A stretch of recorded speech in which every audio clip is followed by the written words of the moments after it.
The following program contains views that are not those of WVTC, iNetworks Communications, their subsidiaries, affiliates, or financial supporters. Winning victory through Christ, WVTC Allsip Chicago, and iNetworks Communication Station. Welcome to WVTC Radio, Chicago, Detroit, throughout the United States of America, and in 60 countries that I won't name. We are so excited today, first, to be here, because the first attribute of our Creator is to be. The second one is to do, and the third one is to have. So we be here, we getting ready to do something, and we are glad to have this illuminating young woman that's going to amaze us today with the work that she does and the services that she helps to provide for our people that is so absolutely necessary. So thank you for tuning in to us. We're going to have a good time with Tony. I say that affectionately because sometimes I'm very formal when I give people's whole names and all of their credentials, but today I'm going to do it a different way. I'm going to say Tony because Tony is close. And even though we just met, she's closer than she thinks she is. Or maybe she thinks she knows something I don't. But anyway, Tony, how you doing today? Good to you. Can you please pronounce to our audience your full name and credential? First name Tony, last name Taylor. I am a full spectrum doula and a student, a midwifery student. So all the rest of the stuff, that is about it. We're going to get into that. First, I want to relax and just talk about Tony. Okay. From a little girl. Tell us about your growing up and what you did with your life up to this point.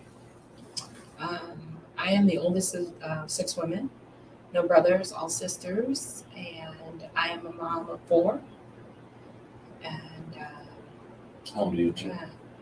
so I have a set of identical twin girls. They're 31. I have. Excuse me? Yeah. Wow. I have a 21-year-old son, and then I have my daughter should be 29, actually. Wait, so she'll be 29 in a few weeks. I'm trying to figure out how I had you like at 33, but I didn't know you had children. Yeah. I was like, I know you had the dog. I'm going to start having to lie on my little stuff and shave some time off. No, I'm just messing around. I earned all this. That's amazing. I had no idea. Wow. No wonder you've accomplished so much. I should have added that part too. Thank you. So you grew up in Chicago? I was born here in Chicago and raised here partially. And then the last time I think we left was 5th grade. Okay. And so then we moved to Cali. So I was raised in Cali thereafter. Okay. What part of California? Southern California. Okay. Long Beach, LA area. Where it never rains? Not like here. But, Yeah, not like here. So I moved back to the area maybe 10 years ago. okay. Yeah, and I love it. Great. I love the city. What field of professionalism did you go into after school? So initially after high school, I went into culinary arts. Okay. So I'm a trained chef. Okay. Yeah. A trained chef? Mm-hmm. Like Amtrak? I don't know about Amtrak. More pastry chef. Okay. Yeah, I do cook, but I have a more focus on like pastries and desserts. Also, early childhood development. So I taught preschool. Okay. So I like little people. Okay. That's good. When you have 4, it's nice to like them. Yeah. You get a lot I of like more than just my children. I like other people's children. Yeah. I mean, I always felt when you understand the way children's minds develop, you understand the impact that you can make on changing world. Right. And that's through little people. And those little people have an ever-going impact on us too. Yeah. Because we have to study them and follow them and go with them in their travel as they develop. I agree. That's the great thing about teachers. Teachers are also great learners because you have to study. If you have a classroom of 32 children, you got 32 assignments every day that you have to track and follow and, cultivate. You're laying the foundation for their aptitude, for their ability to interact and, excel. So a lot of times when small children are neglected early, it definitely plays a big impact on their developmental stages and how they regard, how they interact in relationships. Sure. You know what I learned about education? I've thought back to my kindergarten years because I didn't go to preschool. Okay. I went straight to kindergarten. I was too busy for preschool at home. So in Evanston, growing up, when I came to my kindergarten class, it was good. It was like you're learning so much so fast, and the environment, all of a sudden you got 30 children where you were at home playing with your next door neighbors and people across the street. And they made it fun. We could bring our toys, and we took naps for the first part until we started staying all day. But I learned that going through school, period, the greatest impact that a teacher had on me was the teacher that I love. Now, all students don't love their teachers. Mrs. Brown is okay. Oh, yeah, she's nice. I like her. But when you love your teacher, that gives you an edge. Not in terms of your competition to get things you want when the other children are not, but it gives you a positive charge to listen to who you love and you want to make them happy. Yep. And so to make them happy, teachers are most happy when students get it, when they become models of what the teacher was trying to bring about. And so that relationship between teacher and student is so powerful when it's love in between, because a teacher then can take a student and basically, it's easy to teach. They catch on. They want to make you happy. They'll stay after school, after class if they don't understand something. They want to talk to you, and you want to talk to them. And the relationship is bigger than just sitting in the classroom. For sure. It's the social aspect of it becomes the driving force rather than the educational aspect. That's from my experience. I love my fifth grade teacher. I love my fifth grade teacher so much. I told my dad, my mother and father were having their 25th wedding anniversary. And one day I stayed after class like I did many other days. And I told Mrs. Carroll, I said, guess what? I said, my mom and dad have been married for 25 years. She probably was all of 32, 32 or 33. So, and I said, I want you to come. Now, this was a formal tuxes and, the dresses and everything. I'm inviting my teacher, and I said nothing to my parents. So she says, well, I'm not invited. She says, so I can't just come. I said, oh, yes, you can. So she says, well, if your parents, she let it go like this. If your parents invite me, I will be happy to come. I went home after dinner. I told my mom and dad, I said, Dad, Mom, Mrs. Carroll wants to come. Mrs. Carroll wants to come. Because that's what you heard. That's what I heard. She want to come. Yeah, she wants to come. That's what she say. told me. Right. I cut all that other stuff out. Yeah. So I asked them, and they said, okay, if it's that important to you, they can come. They liked her too. So Mrs. Carroll came, very dignified, really sharp, sat there. It was about 300 people at an event place. And Mrs. Carroll, everybody had gifts from my parents. So my dad and mom's gift was kind of big, and it was in a box, maybe, 15 inches, diameter all the way around. So when they opened their gifts, they said, oh, Mrs. Carroll, Don's teacher. They opened it up, all the nice ribbons and stuff. Guess what it was? A nutcracker. It was a silver, because it was their silver anniversary. Oh, nice. It was a silver nutcracker. It had a base about this big, and then it had the nutcracker arm and you just lift it up and you put the nut in there and crack. It's real stable, doesn't move. Mhm. She spent some money for that nutcracker. So she really liked my parents. And at the event, she learned a lot more about my mom and dad. Mhm. And then she wound up coming to our house. We Nice. invited her. And the school was only 2 blocks away. That was when we had community. Yep. We used to come and be in unity together. Those were the good days, way back in the early 1840s. So, let me tell you how old I am.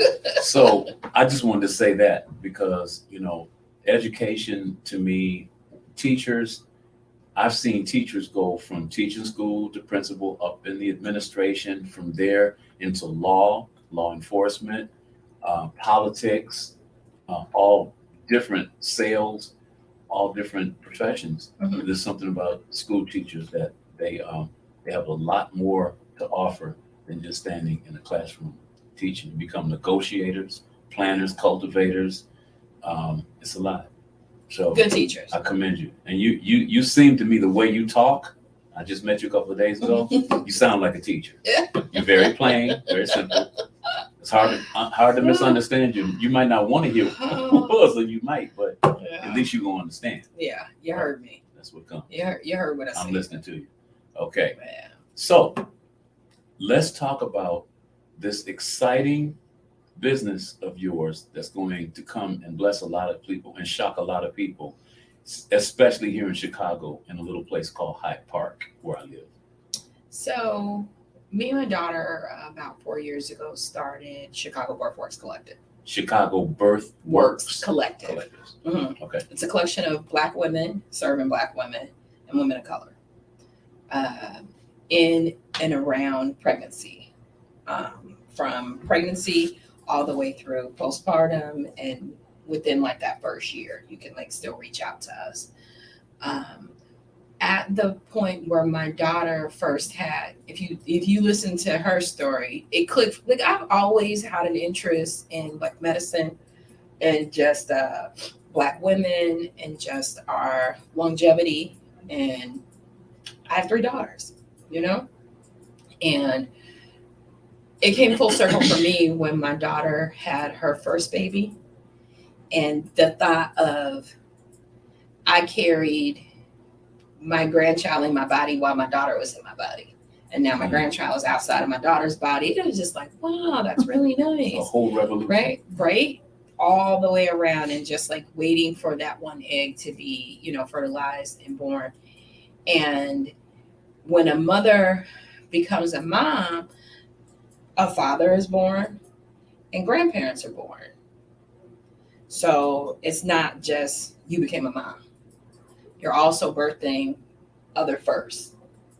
So a lot of that, you know, we have, when I moved back here, what I loved about the city of Chicago is that it has a sense of community. It might be a little patchy or broken in some areas or needing some attention. Mm-hmm. What cities aren't?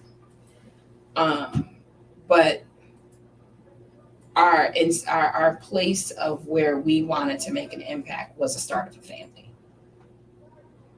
So me and my daughter created a Chicago Birthworks Collective, and we will be opening up our first brick and mortar studio in Hyde Park in the next few weeks. What street? 53rd? 55th. 55th? Mm-hmm. 55th and what? You know, the cross street there. So just under the underpass at Lake. Okay. Is that a clue? Okay. That sounds good. That's right in my neighborhood, because we're only 6 blocks from there. Nice. It's a You said right under by the underpass? Mm-hmm. Right on the east side of it? Mm-hmm. Oh, okay. Wow. So That's you're quite a going- community. Yeah. Close to the lake. Mm-hmm. Excellent. So we agreed on a location, and I'm really happy about the location that we chose. Good. It's located in a nice walkable area, a lot of foot traffic, Okay. and I feel like it'll be safe for moms to visit and bring their babies. It will be. Right. It's good. That's the area where it's patrolled, kind of like by the Chicago Police Department as well as the University of Chicago. They have their own police department too, so that's in the safe area. All that area is owned by the University of Chicago. Yeah. So they're gonna make sure things. You can feel it. Yeah. It feels safe. Right. So that's one of the reasons why we moved over there. Tell us about the activity that's going to take place there.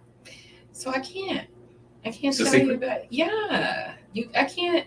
How you gonna come down there and be nosy Already and see? You won't know. So you're gonna surprise people. Yes. There's nothing like this exists. There's nothing in Chicago that exists to support Black women like this on this level that's done by Black women. Mhm. You know, and to create a safe space for the Black birthing body and Black families, you know, when they're first starting out, there's nothing. What exists like that? What exists like that before? I never heard. Nothing. So This is something we dream about. exactly. Yeah. And so my daughter is a brilliant mind, all my children. And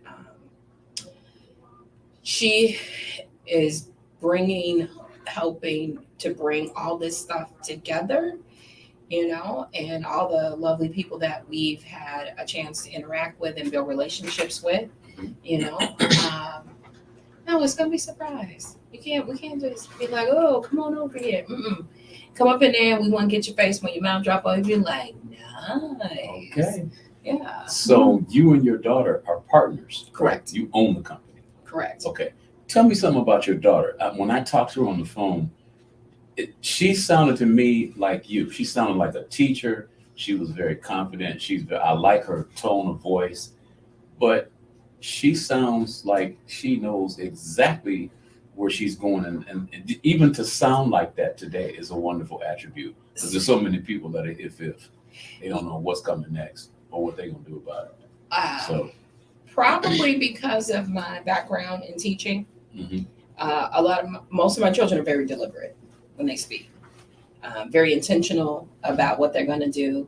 And I raised them to,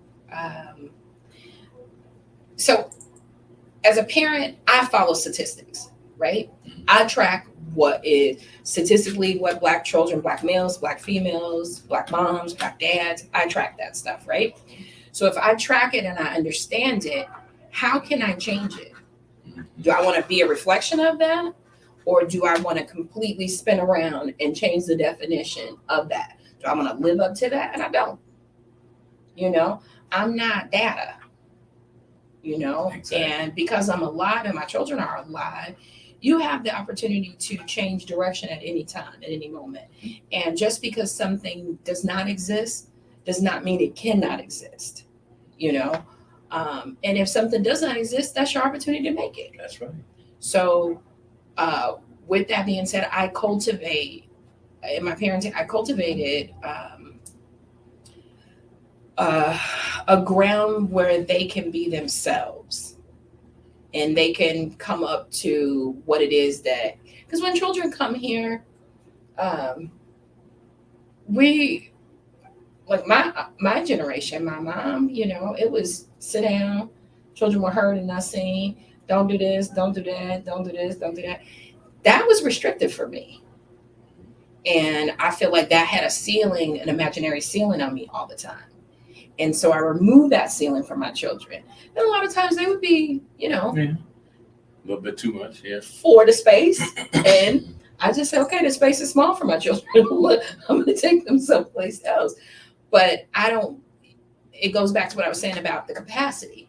So when they were little, I put a lot into them so that we could get more out when they got to a certain age, you know, and they are the epitome of that. So a lot of times she just dragging me along first step. She's like, Mom, come on, let's go do this. Mom, let's do this. Mom, you know, and she and all my children, they're like the best versions of me, the best parts of me. Is that right? Mm-hmm. Do you feel proud to say that? I do. I worked hard.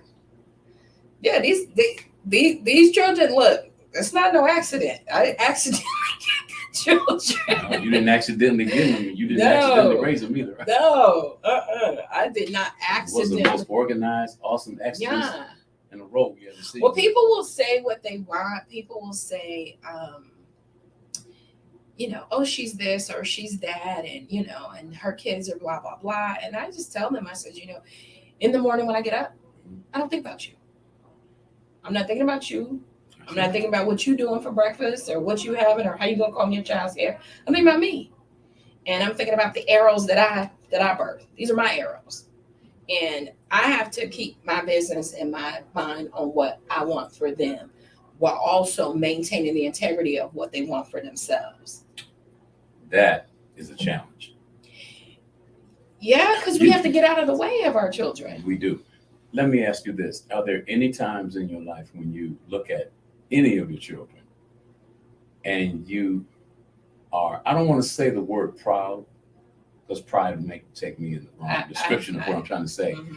Do you see yourself again? Like you see them doing something or saying something, and it's exactly what you would say or do? I hear what you're saying. Not so much that. I see the way I raised them coming full circle in the sense of like other people's responses to them, where they're like, oh, and I'm like, yeah. I was impressed with her way before this. So I'm sure she's really, cultivated herself, and she's really impressive now. Versus, when they were smaller and they'd be like, oh, teachers would be like, oh yeah, she could do this and she could do that. I'm like, yeah. Well, I'm sure they've all grown up into their own individuality and their way of expression that's unique and original to them. Mm-hmm. By the same token, they came up in that same ground. If you have farmland, when you irrigate the land and you cultivate it and you put the seed in it, okay, it may spring up, and there may be differences, but by the same token, they all came from the same bond. So what my question I asked was like, I guess I'll ask it another way. Okay. Have you been with your daughters and maybe someone asked them a question and they answered it or handled the situation very similar to the way you would? I'm going to say no. Okay. Yeah, I'm going to say no. I really, there are similarities. That's what I'm asking. Yeah, there are similarities, but I was way shyer. I was way more shy, way more introverted, way more, my children is what brought me out. Oh, okay. So I did not, I was from the, don't make no noise, sit in the corner, don't do this, don't do that. And they did the opposite. Well, I raised them the opposite. Okay. So then someone who is, my mom was a controlling force. Mm-hmm. And she would give you the earrings out of her ear, the shirt off her back, but she had a really big presence. So I wasn't able to like necessarily cultivate my presence like that outside of my mom. But when you were with my mom, she was the covering. So I tried. Is she still like that now? My mom is deceased. Oh. Yeah, my mom is deceased. She was like that till the end. She did not change. And trying to understand the traditions of like how we were raised, we weren't allowed to ask our elders questions. Mm-hmm. We weren't allowed to ask our elders questions like just do what they say to. Yeah. Right. We couldn't get an understanding of what they meant. We couldn't probe them in the way we wanted, our minds to how we wanted to probe them. We couldn't do that. Mm-hmm. It was because they said so, oftentimes because I said so, because I said you can't. I think I understand that. Yeah. I have parents like that too. Yeah. They must have known my parents. They got together and talked. Yeah. So I know that when I had children, I read a lot, and I read what the book said about parenting, and then I looked at the dynamic of our family, and how can I blend the two and change the generational direction. Gotcha. Does that make sense? It does. Okay. Yeah. So I did not want my children I want them to resemble me, but definitely embody themselves. And like to the point when they say stuff, people look at me and I'm like, yeah, well, she said it, you know, she's an adult. What do you want me to do? You know, people are like, well, you need to tell, that's not a child. That's not a child. That's a whole adult. She's a wife and a mother. I'm not going to tell her anything. You can tell her. See how it goes, you know, because that's all a part of developing. So you worked for the development of independence, Mm-hmm. independent children, Mm-hmm. right? Yeah. So they can go out and make decisions. They're not waiting for somebody to tell them how they should do it. Exactly. They've already created that Space in their mind and space and their Mhm. system of operating. I guess you are you proud? I wouldn't say proud. I'm definitely impressed. Impressed. Okay. Yeah, I I'm like definitely that. impressed with them often. Right. You know, how they live up to just what they want for themselves. My daughter often tells me, she says, you know, well, I don't know how you did all of this stuff, you know, and I'm tired doing this. And I'm like, honey, you do a lot. You're thinking about things like the way I did it. I did not have access. I'm still not 100% proficient on computers, you know, Please. but I'm she'll be behind. like, click, click, click, clickety, click, click. And, you know, she's in something. She's like, you know, it's not my field. Talking, yeah, I can talk, I can do, I can take action. But in the sense that they're able to grasp concepts at this age, it's impressive. It's nothing but impressive. And all of them have children? No. So my daughter that I have the business with has 4, and then one of her twin sisters has a son. Oh, okay. Yeah, so I'm up to 5. So you got 5 grandchildren. Mhm. Oh, you beat me. So they yeah. only got 4. It's like, that's wonderful. But she called it. She called it when she was young. Mhm. Yeah, she said when she was young, she says, I'm not going to have my kids when I get old. And I said, well, what's old? She was like, 25. That's too old. She said, I'm going to have all She my... must be young enough to take care of them. And Yeah, not that's miss what too she much. said. Right. That's what she said. And this was at 6 years old. Wow. And she picked her college when she was in middle school. And she's like, I'm going to this school. You know, and I was like, you ain't going to that school. She, yes, I am. I'm going to that school. I said, all right. You know, so you got children that set their mind in the target and go get it. yeah, and I help to cultivate That's those wonderful. things. So Yeah. you sling a thing out there and say, come to me. Yeah. You throw the rock, but you don't tell it how to hit. Mm-mm. And you can go, you know, I raise them to understand and believe that you can be in any space as long as it's not a space that women aren't allowed. But you're going into a space, as long as women are allowed in that space, you should be allowed in that space. You're a woman. Okay. You know what? I'm kind of excited about what you're going to do because you are the first business and entrepreneur that I have ever talked with like this who's going to do something they won't tell what it is.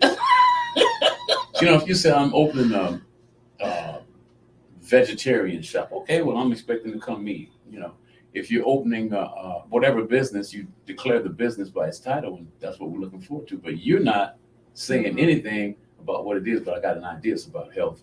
So I think with this getting out to people's ears, I think there's going to be a lot of suspicion, which is really good about what you are. You're going to get a lot of people to visit you to see what it is that they want to know that they don't. People So- have their own idea of what Black families do at home. Mhm. And it's not always what you think. Right. A lot of us are really invested in our children. A lot of us spend a lot of, we're not all buying them tennis shoes Right. and cell phones and gadgets. Some of us are really teaching our children and really cultivating their minds. Right. We're going to take a quick station break so that we can make people that are watching this show, and then we'll watch it at a later time, become a little bit familiar with you and your daughter without having a clue as to what you're going to come up with the first day that business opens in the near future. So let's go to that part.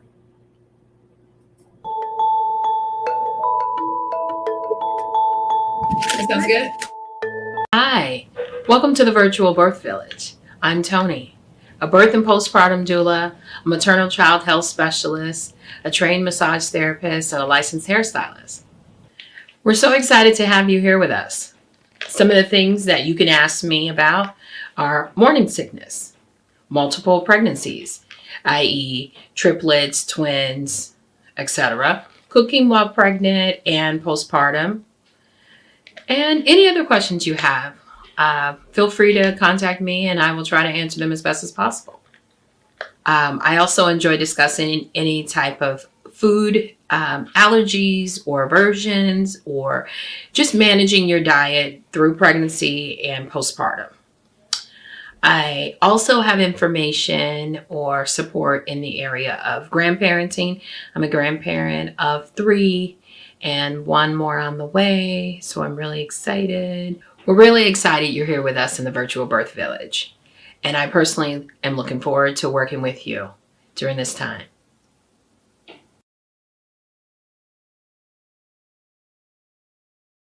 I'm Sylvia Snowden, and this is Critical Condition.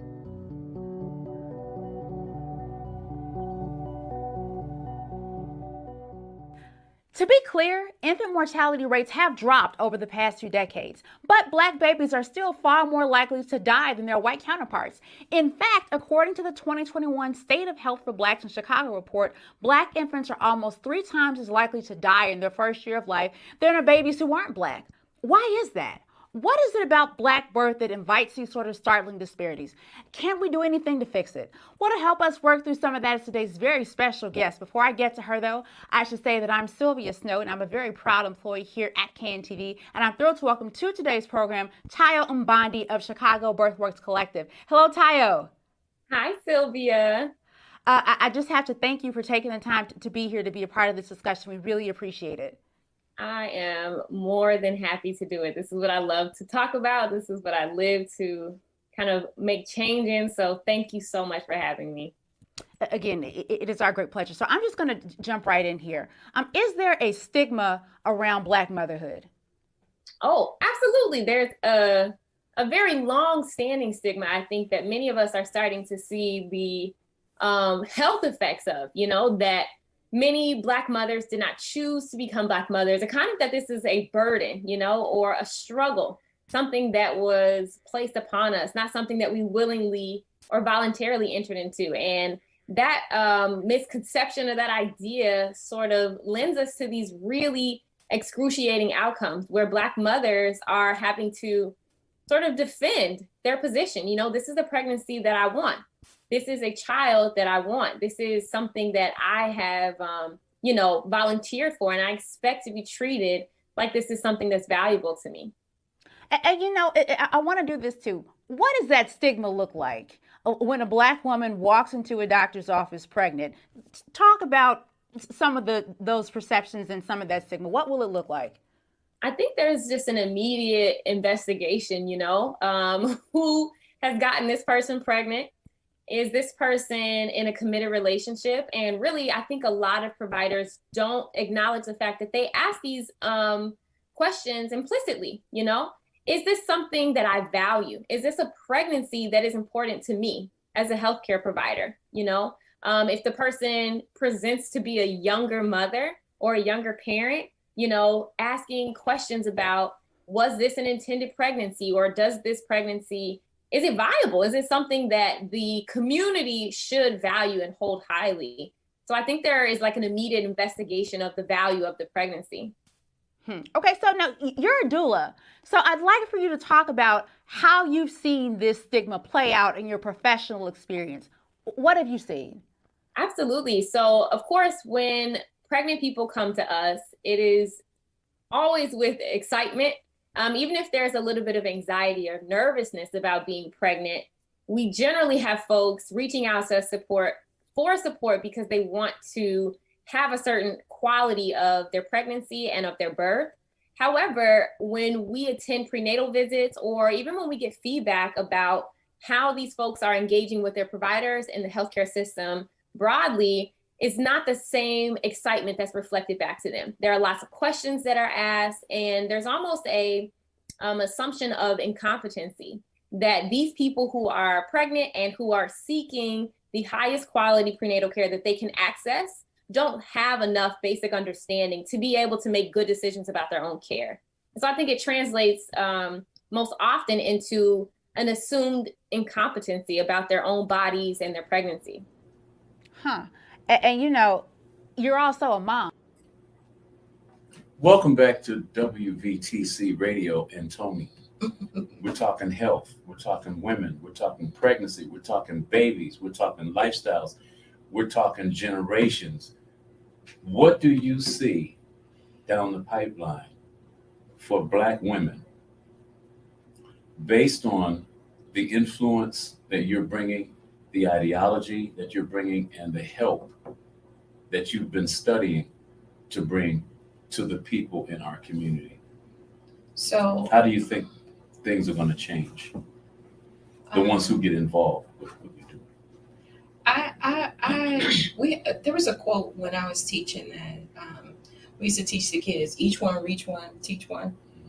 And I love that quote. And I've just always applied that quote moving forward when I make contact and connection with other people.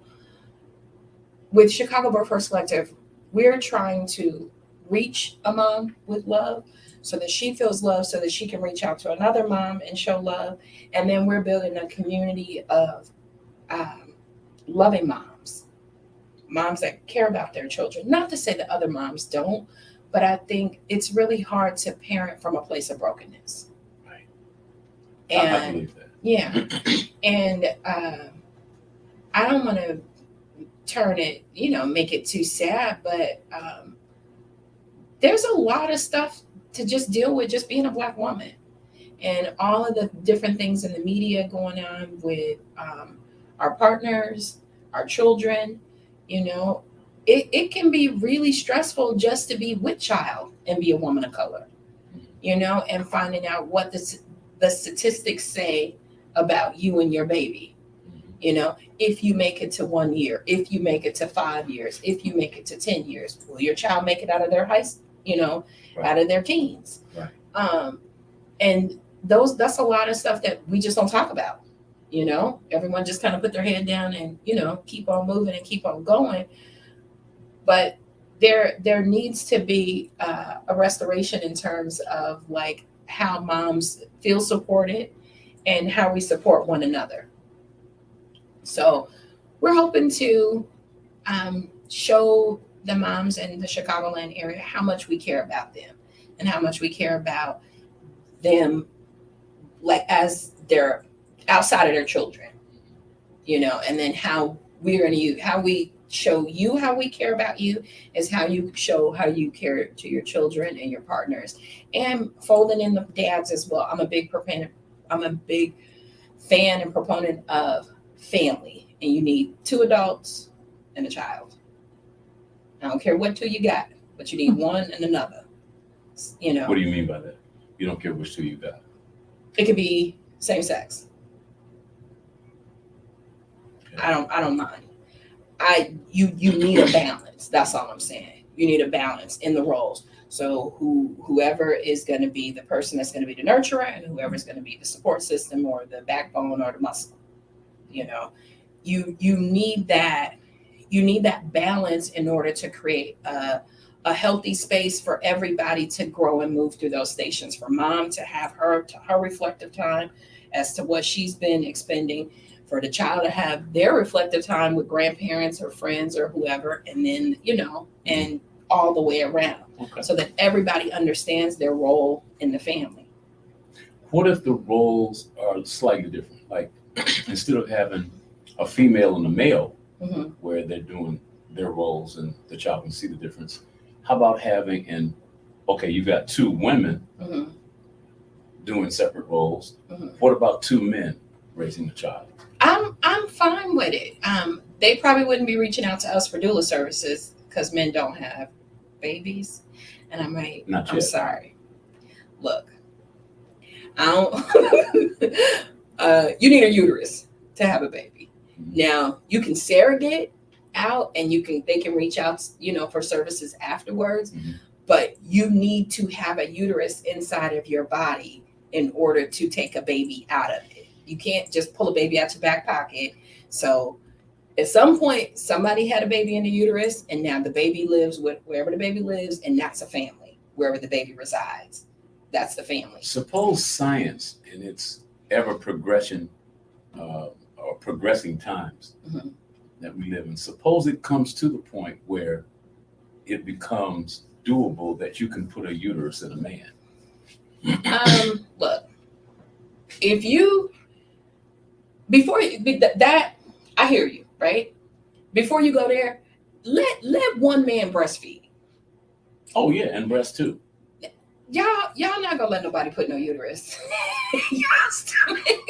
Once a baby latches on your nipple, you're gonna be done. You're gonna be like, where I sign? I'm gonna do this. I'm gonna do all of this stuff over here. It's just I don't want to feed this baby. Oh, okay. That'll be the deterrent.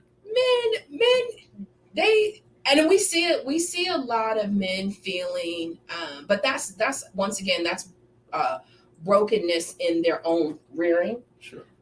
Feeling that jealousy toward the mom when she's pregnant because of all the attention that she's receiving, and then it kind of plays out in the postpartum, where they don't really know how to support her, and then they're like, well, I need you to do stuff for me, and you like, yo, she just had a baby, well, I got needs too. Yeah, everybody has needs. We're not neglecting your needs. We're just saying that this is a little more paramount, I think that's why I'm really big on folding the partners in from the beginning and understanding the physiological changes of birth, how it affects the mom, and talking about how it affects the male psyche. A lot of times, finding out for the first time that you're pregnant, men's flight or fight is enabled, is activated. Right then. Yeah. And y'all don't come back around that fast. It take until the stomach is like protruding, the baby is moving, and that could be 6 or 8 months, but then you're thinking about all of the emotional scarring that you created with your partner because you took 8 months to get to the point, okay, we having a baby, After all the evidence. Yeah, but it's just close to the time. It's just the way your minds process certain things, and it's not wrong, right or wrong. I just try to address it and fold them in earlier and sooner, so that you don't have those gaps to make up for, and become a part of the process Mm-hmm. and the activity, because it's a we thing. It is. A woman can't go get pregnant by herself. As you move into this business, Mm-hmm. where you want to have this impact, I'm thinking back on Tony the teacher. Mm-hmm. And obviously the reward for being a teacher Mm-hmm. and a good teacher is when you help develop good students Mm-hmm. that go into the world and do some good things based on the fundamentals that you were able to help cultivate Mm-hmm. in that student. I kind of like seeing it happen again, because many of the people that are going to come to you in this business are going to be students because they don't know what you Mm-hmm. have to bring to them. So it's like, to me, at your station in life, it gives you an opportunity to utilize the skills and appreciate the activity of teaching. Definitely. So you're not going out of your ballpark at all. No. You just found another cycle, another Mm-hmm. circle, and got in it. And this one is really impacted because it's going to impact the whole life, not just mental and psychologically, but it's going to affect us physically as birth comes into the world and is cultivated to become whatever it's going to become, like your daughters have. Yeah. One of the most rewarding things for me being in this position is when I get a couple that reaches out for services 8 weeks, 6 weeks pregnant, and I get to follow their pregnancy all the way through. By the time we get all the way to this side and you're delivering, I'm cultivating what you already have there, because somebody gotta like somebody else. We wouldn't have a baby. Hello. So, I build on what you already have and teach you how to expand that while you're dealing with all of these new circumstances. And I bring up those conversations that are kind of tough to have, and I allow myself to be the middle person of, that was inappropriate. You shouldn't have said that to her, or you shouldn't have said that to him, or, a lot of the ladies tease me and they say, you're always rooting for the guys. And I'm like, it's not that I'm rooting for the guys. I just think that it's a dual, the role is dual. Mm-hmm. You need both sides. And in order for you to be a great mom, you have to have a supportive partner, on the other side. It's role playing. Mm-hmm. Right? But everyone you need to role. Understand your role, and the person needs to be appreciated in their role. And I think a lot of times with men, they want to help and women want them to help, but we don't know how to have them help. And Right. Men want to know, they want to be told what to do and how to do it, but it's a certain tone, it's a certain pitch, it's a certain delivery, and you can get it done. They'll get it done. They want that esteem of like, look at what I did for you. I'm able to do these things. And it's just really a way of, when you're pregnant, it's really hard to hear other people's stuff over your stuff. You got a whole person inside your body telling you all kinds of stuff. I want some cookies. Go get some pickles. It's hot in here. It's my feet hot. I'm uncomfortable. Take this off. We have a whole thing going on inside of our body, and then to try and like cater to your needs, we can't turn the volume down on the baby. Not that we can't. It's harder. So would you say, again, speaking from a female perspective, Mm-hmm. would you say that could create in that male partner a sense of instability or loneliness? For sure. Or whatever? For sure. Something to identification crisis. For because sure. Here you are, all of a sudden, you've been, as they say, making love, right? Uh-huh. And now what you've been making love for is about to make a baby, Uh-huh. and you've never done that before. Like Forrest Gump said when the guy called him everything but a child of God. I never heard that one before. I like the way he says that. I like that movie. But all of a sudden to be called on in terms of a responsibility that you just like, wow, this is a part of it too. Mm-hmm. It could be alienating. It can. To get to that point. If you allow your frustration to push you out. Now, as long as you're showing up, you want to learn, even if you're not saying anything. And that's what I tell the moms. A lot of times we don't want to be touched. Pregnancy is just hard. It's hard on us mentally. We want to complain 24 hours a day, but we get on our own nerves complaining. Right. Because we're feeling so many feelings, and I explained to a lot of my moms, I said, this is the first time he's seen a pregnant body close up, and it's his pregnant body.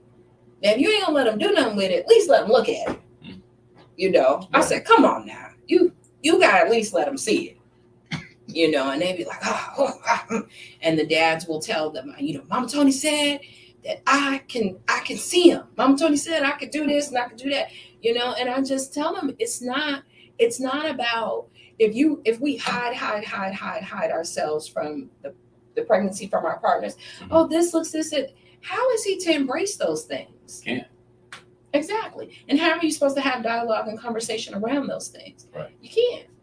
The part that we don't see as a partner, male partner in a relationship where there's a baby coming, mm-hmm. the biggest part of pregnancy we don't see. We see the physical anatomy.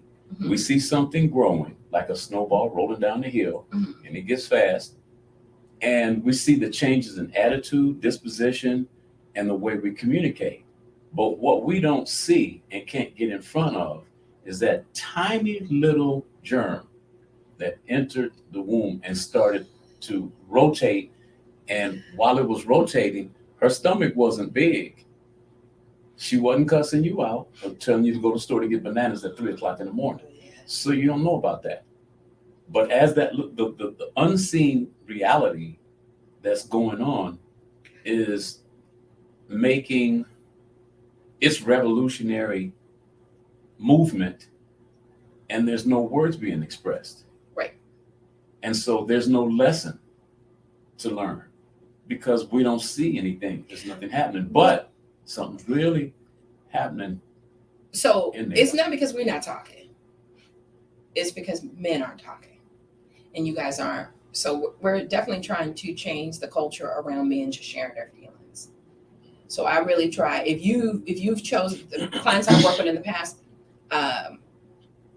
I'm always folding dads in, and I'm always saying, "What do you think? What are you feeling? Do you have any questions?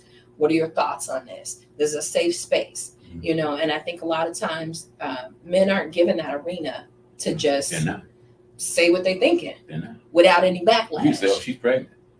Yeah, but it's like, how does that make you feel when you look at her? Well, how is she behaving? You know, and I've had. I tell you how it makes you feel. You're talking to a dad. Okay. I got two. Okay. I tell you what I said. Okay. When I found out that she was pregnant, I said, "Man," I started celebrating. Okay. I'm gonna have a son. I prayed, and God would give me a boy. Uh-huh. He gave it to me. Okay. Same name, you know, completely. So that's the hardest part. I guess that was the hardest part of my job. So the rest of it, we needed you then. Where were you? You're not even as old as me, so you probably wasn't even born. No, I'm just kidding. But you need men need to be a little more vocal about just what they're feeling, what they're thinking, and women, we are developing on how we receive those things. You know, you could write them down, and a lot of stuff doesn't have to be communicated verbally. Right. You know, and I'm a big proponent of nonverbal communication and just making sure that you're constantly keeping the connection between you and your partner. So I'm really big in meditating and touch with meditation. Because if you're spending time with your partner every day, every couple of days, 15, 20 minutes, and, you know, increasing the time increments, I've not met a guy that said that it didn't change his thoughts, you know, and every day he's holding her stomach and holding her breast. And we're not talking, you feel that life, you feel that energy, you feel all those things, you know, and you have it hits differently in terms of, oh, I know why you're not feeling well. Oh, I can see that this is a lot heavier from last week when I held it. Oh, this is even more from last month. Oh, wow, what can I do for you? Things are increasing here. Yeah. Right. And it's those little subtleties of just recognizing where the gestational progression is and staying on top of that on how you can keep your connection between you and your partner going. Because kids grow up and move out. That time doesn't take long. No. And if you make your whole thing about the children, you're going to be in a situation where you don't even know your person anymore. There's two takeaways that's developing for me in this wonderful conversation, thanks to you. One is I'm getting in. This was a free counseling session. This is a free. I don't know if I want to say free. Free sounds like cheap. It's not. It was very, very good. But also, wow, it's really something to look forward to. What you're going to do, because I was thinking about myself as you were talking. Of course, we're going to have you over there. We think from inside out. We don't think from outside in. And so that's one takeaway. The other one is when two people are expecting the baby, what's going to happen is that little one inside is them tomorrow. And mom and dad, you know, they're looking at their yesterday come. And the children are looking at their tomorrow in us. Mm-hmm. You are definitely tomorrow for your daughters. And they are definitely, no, you are, yesterday. And they're your tomorrow. And as long as there's a tomorrow, there'll always be hope. Mm-hmm. And the better we're cultivated and educated and put on our circuit to do the goodwill that you're doing and your daughters are doing, we will have a certain better tomorrow. It's not going to be by luck, happenstance. Exactly. And they ain't flipping no coins. Mm-mm. I have to say that I've been really fulfilled today. And this, I had no idea what we were talking about. I mean, that's a wonderful thing because lessons of life come to us like that. Mm-hmm. We get up in the morning sometimes and we don't know what life is going to present to us. And we don't know our presentation to it. But when we go out and we have expectations, I always think this way, I'm going to meet somebody today that's going to change my life. Okay. I think like that in the morning, Okay. every morning. Okay. And I also hope and pray that I have something that somebody else needs to make theirs better as well. So today that definitely happened with Tony. And thank God for a forum to be able to have that happen in, to give it birthing chamber, which is WVTC Radio, winning victory through Christ. This is the Dbarge Show. We are so glad that you were able to join us today. We're looking forward to a future, and this business is coming up in Hyde Park, and I can't wait to meet your daughter in person. I want to see her face and hear her voice at the same time. And that won't take too long because you're going to be opening soon. Yes. And we'll probably walk over to your place or ride my bike. It's only 7 blocks. Well, we'll invite you over so you won't have to bring your bike. Okay. Yeah. All right. And we'll tell plenty of people, I can't wait till you expose what it is. And I know people are going to come like really, really crazy. We're definitely going to cultivate a new culture of like family and what family means, and that's through discussion. Wonderful. So I appreciate you. Thank you so much, Tony, for coming, and Thank we you. will see you and your daughter again. And she does like to interview, right? Uh-huh. I would love to have her on the show Yeah. later. And Yeah. that was a great conversation we had very short last week. She's a lot. She's That's a big good. personality. Yeah. No, I love it. We I want love big personality, Yeah. and we welcome a lot. And the more she gives us, the more I can sit back, and the more we can bring all this knowledge to our people and these services that we definitely, absolutely need. Okay? Yeah. Thank you Yeah. very much. We'll close the show for tonight. Come back to us next Wednesday at a regular time to WVTC Radio, The Dbarge Show. Adios. Views made on the preceding program are not those of WVTC Radio, iNetworks Communications, or their financial supporters.